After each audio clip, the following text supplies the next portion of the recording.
If you have a Hemi Tick that's driving you nuts, or you just want to get more information on understanding the Hemi Tick, this is going to be perfect for you because I'm going to break down 8 different reasons why there's a Hemi Tick. 17 years experience rebuilding motors. I've done over 2,000 just of Hemis, so I know them inside and out. Make sure you stick around to the end of the video because I'm going to show you my Hemi Lifter tester and some of the things that it shows. So let's get right into it. So we're going to start off with just a general information about how oil flows to the lifters. So obviously the head sits on the block. Now oil pressure comes up from the block, from the bottom of the head, believe it or not, as these red lines show, and they'll flow up to the rocker assembly. So this assembly will actually fill up with oil, and then from there the oil pressure goes into these holes and shoots right down the push rod to the lifter itself. The first, obviously, which we're not going to spend much time on, but it's going to be exhaust tick. So the Hemis are real bad about the exhaust bolts breaking on the ends. It's just between the hot and the cold, it just flexes, and eventually they put so much pressure on it they break the bolts on the ends. Okay, so the next thing is going to be roller lifter failure. Right here we have a bad cam lobe. This is how it should look. Now this is a used cam, obviously, but you can tell it's undamaged. It's not perfect, but this definitely is going to be ticking, and you're also going to have a misfire with that. This would be the type of lifter that would be in a situation like that. It moves up and down, and obviously you can hear the noise there, and then you're going to have a big gap in between this and then the cam lobe itself, so it's going to just be banging on the cam lobe and tearing it down. This is one of the biggest breakdowns of these late model Hemis, 2009 and newer. Now this one is obviously a problem, but there is a way that you can check these if you're doing motor work and you want to check your lifters. So if you have one here, side to side motion is okay, up and down is not okay. So this one is not as bad as this one, but this one will barely maybe start to tick. I'd be surprised if you heard, but maybe it would start to tick. Now, if you've checked all of them and none of them move up and down, you're not necessarily in the clear. What you're going to want to do is you're going to want to take all of your lifters and you're going to roll them with your thumb with some pressure, almost like a lighter.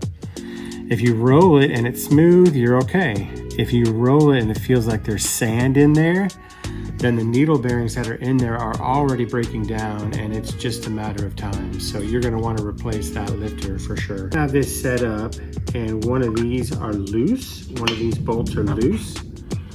Then you're going to be bleeding off oil pressure right there, which is going to be a problem. Another thing you want to watch out for is sometimes these will crack, especially if you're tightening it down and you're on this right here. You're tightening this down and this is tucked under the lip here.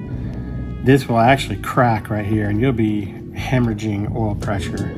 You'll be losing a lot more than you think you will. Or if there's one that is not tightened down all the way, or if the head is stripped out and the bolt can't tighten, you're going to be losing oil pressure and it's going to be a problem. If you do have that, you're going to want to drill, tap it, and then put in a helicoil or some type of a threaded insert so that you can tighten that down. Now another cause of the tick, which a lot of people don't think to look for, on the bottom side of this, you can see there's some bent tabs that are down here.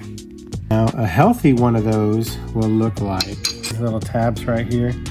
When you go to reinstall it, sometimes these will fold down.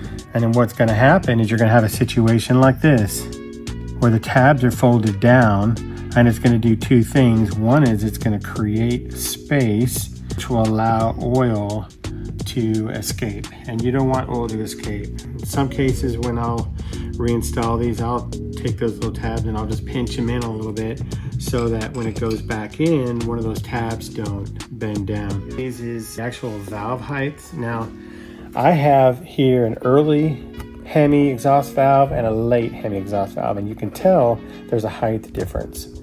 Now, if you got some head work done and for some reason somebody put in an early model valve when it's supposed to be a late model, then you're going to have a big gap there, and that's going to be a big problem. Some situations, and it doesn't happen very often, but You'll also have the butt of the valve get really damaged and really worn, so you're going to want to pay attention and look at that. A lot of times what I'll do is whenever I'm getting ready to put a cylinder head on the block, I will actually look across the horizon of the valves themselves to make sure that they're all, pretty much the same height. Rocker assembly, you see we have the rocker arm here. This is one of the arms right here. One of the ticks will come from, you'll see how this one here is chewed up. This one it's not horrible. I've seen worse, but there's material that's missing and it's just gonna cause you some problems. Other reasons are gonna be a clog somewhere in the oiling system. So whether it's in the block, maybe an oil passage is blocked, or perhaps there's a block in the head in one of these holes here where oil isn't getting up to the rocker assembly. Or if you have a dirty rocker assembly and there's a blockage in there, or even a blockage in here, you're gonna have problems. Now, if you manage to get oil past all that stuff, and then you have a block in your push rod, then you're not going to be getting oil to your lifter. So oil flow in that regard is going to be really important. So you want to make sure everything is clean, that there's no clogs. Whenever I put in the new push rods, or if I'm redoing something for a customer and it's not going to be a full rebuild, I make sure I check their push rods. I'll actually roll all of them, make sure none of them are bent. I also blow through all of them and I hold them up to the light to make sure I can see daylight at the end of them, that there's no clouds. One of the other things you'll see that could cause a tick, push rod will actually get mushroomed. So here we have a mushroomed end, and here we have a new one. So I'm going to set these on level surface, and you can see the difference in height. You could see why that would potentially cause a tick. Also, more commonly you might find is a collapsed lifter. Now I have a good looking lifter here, but if you look on the bottom side, it's collapsed. So you see all this space in here, that's not supposed to be there. It really should look like this. So this one is not collapsed, this one is collapsed.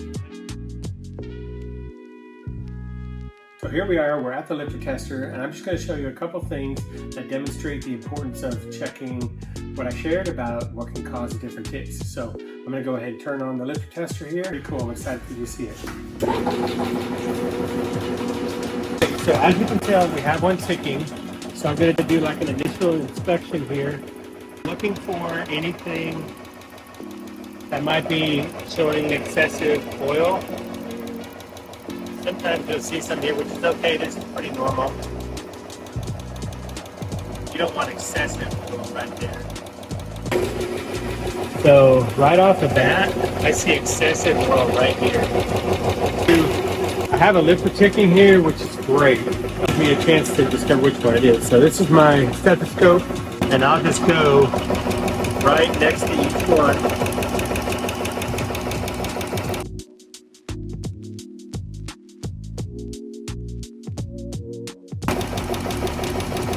So this one is definitely ticking. Now, as you can tell, it's a little bit hard to tell, but there's some excessive oil that's coming from where the push rod is in the pocket of the rocker rod. Now, the next thing I'm going to do, which is really cool, I'm going to take a push rod out, and then I'm going to start up the machine. And you're going to be blown away by how much oil actually goes down in where the push rod is down to the lifter. Okay, so now obviously I don't know everything there is to know. If there are reasons for Hemi Tick that I didn't mention, maybe I forgot it, or maybe I just don't know, drop that down in the comments as well, so that we can all learn from it, and then we'll build better Hemis from there. I have taken this push rod out of this hole right here. So now I'm going to fire up the lifter tester. First time I saw this, I just thought it was so cool. I wouldn't imagine that much oil actually gets sent up through the block, through the head, through the rocker assembly, and down the push rod to the lifter. Okay, so to wrap things up, we've covered the 8, probably more than 8 ticks, but I've got to say there's one main one that if you're working and you've already changed stuff in the motor and you have a tick, one of the worst ticks, you'll be surprised, is actually lifters, like aftermarket lifters. Even though they're brand new, some of them just suck. And I say that from the depth of my soul, experiencing a lot of pain, trying different aftermarket lifters. This seems like a lot of manufacturers haven't gotten it right as far as the tolerances. Other than that, we'll see you on the next one. I'm Dave, this is Hemi Garage Hacks.